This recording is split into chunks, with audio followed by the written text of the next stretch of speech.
of the most iconic filmmakers, one of the most trippy filmmakers of all time, has passed away. I believe it said at the age of 78. And is generally considered one of the more important filmmakers of his generation, at least, if not the entire history of cinema. His films were being screened in the Forum in Groningen, and of course I had to go see at least one. So I went to Lost Highway this Monday.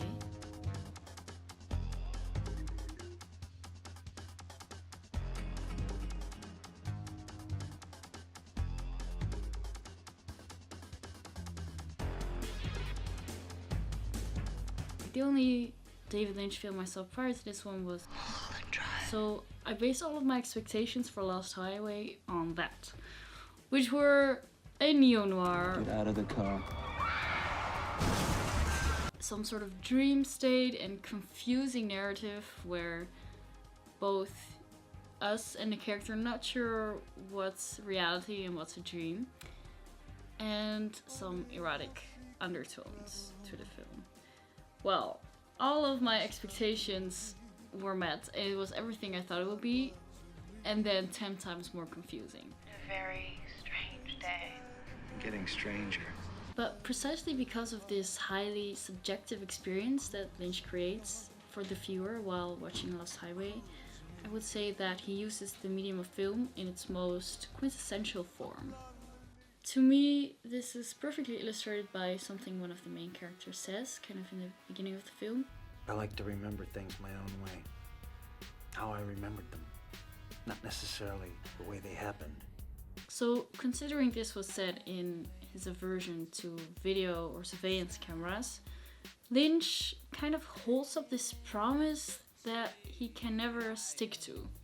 He suggests that what we see through his lenses is some kind of objective reality or truth, and therefore to be trustworthy, only to be doing the complete opposite for the rest of the film. We really do see the film through the lens of the main character, who likes to remember things his own way.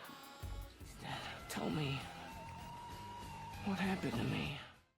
Lost Highway starts with saxophonist Trap Madison and his wife Renee, and their marriage seems awkward, kind of uncomfortable, and dare I even say unloving. Suddenly, mysterious videotapes get dropped at their porch, containing videos of their house and even the couple sleeping in their bed.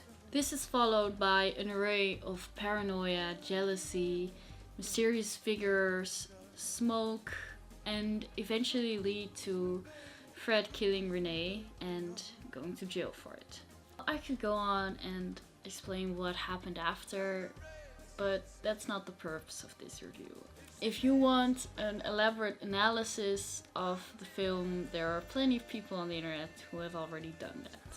Notoriously, David Lynch never explains the meaning of his films or what the ending is supposed to mean. And about this film, he said maybe the clearest thing of all.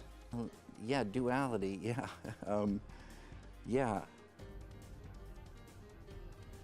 In the cinema, when the credits of Lost Highway started rolling, I looked around and I thought it was interesting that people were just still staring at the screen in silence, in awe.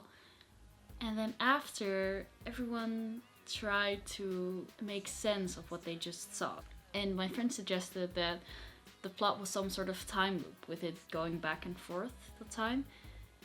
And the most interesting thing, all of these theories could be right or wrong. There's no good answer. And I think this openness to interpretation in using the visual elements to heighten this subjectivity is what makes art beautiful and real and human. It reminds me of a Dali painting, the hallucinogenic Toreador, that used to hang in my parents' house, and I could stare at it endlessly and try to see new figures in it or create new meaning.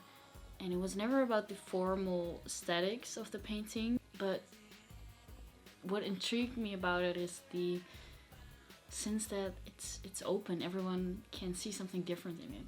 That's why I think Lost Highway really uses the fact that it's a film to makes us question whether it's real, whether it's a dream, and everything in between.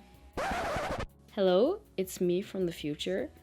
Clearly, I had some trouble expressing myself here, so I came back to help a girl out. And what I meant to say here is that although Lost Highway is not necessarily my favorite film of all time, and neither is The Hallucinogenic Tornado my favorite painting, the openness of their work is heightened through the respective medium and value of their artistic language, and I think that is really beautiful.